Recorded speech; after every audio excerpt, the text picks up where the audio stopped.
Manado terus sampai di sini tahun berapa? Terus apa yang dilakukan Bapak di sini, Pak? Ya. Ya, oke, silakan. Saya sebelum saya ke Donggala, Ya. kami ikut kursus di Manado mengenai pemberantasan penyakit kelapa Oh gitu. Terus? tahun 50. Ya. Hanya 2 bulan lebih, Ya. kami 3 orang dikirim ke Donggala. Sebenarnya mau langsung ke Poso, Ya. karena penyakit kelapa yang harus cepat di ini, Ya. di ya, Ya gitu. Terus kemudian ke Donggala, Pak ya? ya, tapi melalui Donggala. Karena kebetulan di Donggala alat-alat dan obatnya ada di Yayasan Kopra Donggala. Tapi pada waktu itu saya belum pegawai Yayasan Kopra. Pegawai mungkin pada waktu itu dibentuk oleh perdagangan dengan Yayasan Kopra untuk pemberantasan penyakit kelapa. Jadi di sini kami bulan Desember 50. Pas ya 50. 50.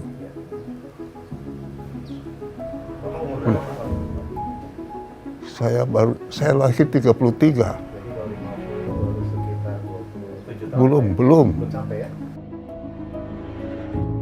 Saya 33. Nah, ini tahun 50. Iya. Berarti saya baru mau masuk 18 tahun. Masih muda sekali Pak ya. Iya.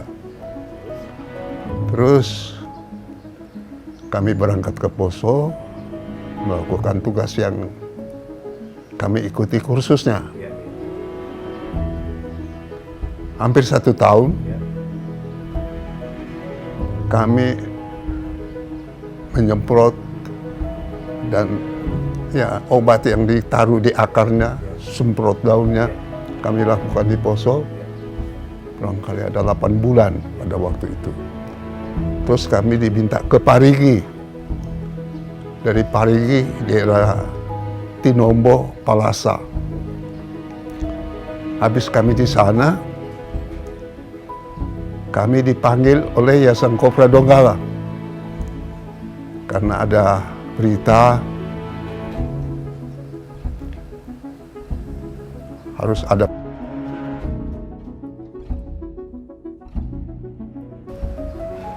datang di Donggala, kami diterima berita bahwa kerjasama ini akan berakhir. Jadi kami disuruh pilih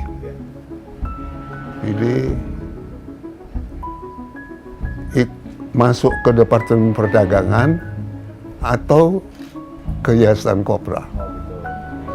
Ya. Kebetulan saya pimpinan tim 3 orang ini. Setelah bertemu dengan pimpinan Yayasan Kopra ini, saya sendiri ditawarkan kalau mau pindah ke Yayasan Kopra. Saya jawab, saya tunggu keputusan resmi harus kembali ke Manado. Karena yang kirim kami dari Departemen Perdagangan Manado. Pemerintah baru mau mulai semua itu waktu. Kan penyerahan kedaulatan 19 Desember 49. Jadi kami kembali ke Manado. Di sana runding-runding 3 teman, 2 teman saya itu pindah ke Yayasan Kopra. Waktu di Donggala saya diminta oleh kepala Yayasan Kopra sini kalau mau ikut sini. Yayasan itu punya pemerintah atau punya yayasan Pak ya? Belum. Yayasan Kopra itu, nanti saya jelaskan ya. Yayasan Kopra itu, saya kembali ke sini tahun 1952. 15 Agustus 1952. Resmi saya diangkat pegawai Yayasan Kopra. Ya. Saya jelaskan dulu. Ya. Yayasan Kopra itu dahulunya Head Kopra Funds. Seperti kita ketahui bahwa sebelum Perang Dunia Kedua, Ya. Indonesia dijajah Belanda. Ya. Tahun 1941, Jepang menduduki dan menguasai Indonesia. Ya. Tahun 1945, ketika Sekutu membom Jepang dengan bom atom di Hiroshima dan Nagasaki,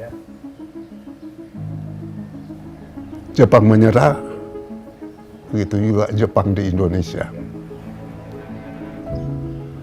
Jadi begitu Jepang menyerah, pasukan sekutu juga masuk Indonesia. Dan tentara Belanda juga membonceng pasukan sekutu untuk meneruskan penjajahan di Indonesia. Itu tahun 45. Kesempatan pada tahun 45, 17 Agustus, para pejuang kita, Bung Karno dan Bung Hatta, memproklamirkan kemerdekaan kita. Tapi pada waktu itu tentara Belanda sudah berada di Indonesia. Jadi itulah puncak perjuangan kita. Tapi tentara Belanda sudah ada di Indonesia. Jadi tahun 46 Belanda mendirikan yayasan atau stichting, ya, Het Kopra Fonds, yang artinya yayasan yang bergerak di kopra. Dia bentuk itu Het Kopra Fonds tahun 46 khusus untuk monopoli kopra di Indonesia. Jadi di Donggala juga tahun akhir 46 didirikan gudang Het Kopra. Sekarang kita lihat Pak ya. Ya, bentuknya konset. Tahu itu konset ya begitu? Kayak hanggar pesawat ya. Ya, konset. Konset itu begini. Kalau di Kabupaten Donggala yang dahulu itu Toli-Toli Kabupaten Donggala, tetapi Yayasan Kopra Toli-Toli terpisah dengan Donggala. Begitu juga Parigi terpisah dengan Donggala. Jadi wilayahnya Yayasan Kopra yang di Donggala hanya yang ada sekarang jadi Kabupaten Donggala wilayah barat. Mulai dari Lembah Sada, Donggala, Palu, Pantoloan, Tompe, Sueli, Sabang. Yang ada gudang konsetnya hanya di Donggala, 3 buah gudang. Yang di luar itu semua Yapa gudang, ya. Yapa gudang hanya begini, tidak pakai hukeper, ya. Gudang begini saja. Ini yang begini Pak ya. Kalau konset begini, kalau Yapa gudang begini. Ya begitu. Jadi gudang-gudang di luar semua Yapa gudang. Jadi Belanda sudah bangun Het Kopra Fonds tahun 46, dia sudah bangun. Akhir 46 ini sudah jadi 3 gudang. Tapi saya ada di sini menetap setelah saya dari Poso, Parigi, juga ada di Ombo, penyemprotan penyakit kelapa. Saya kembali dulu ke Manado, saya kembali kemari 15 Agustus 52, itu gudang sudah ada semua. Kopra di situ. Gudang kopra. Jadi Het Kopra Fonds berakhirnya Belanda di Indonesia setelah penyerahan kedaulatan 19 Desember 49. Karena kebetulan saya di perusahaan dulu kasih sekolah, jadi banyak tahu. Dan terakhir saya administrator di Yayasan Kelapa Kabupaten Donggala sampai ke PKKD. Saya administratornya. Kalau orang bilang sekarang manajer, tapi saya administrator. Jadi tahun 50 pemerintah Indonesia ambil alih Het Kopra Fonds dari Belanda. Namanya tetap sama Pak ya? Ya, Nama perusahaan tetap Het Kopra Fonds. ya, tahun 46 Belanda punya. Ya. Tahun 50 ya. Tahun 50 kemerdekaan sudah di tangan kita. Belanda lepaskan head Kopra Pons ini, dan pemerintah kita ambil alih dengan nama Yayasan Kopra.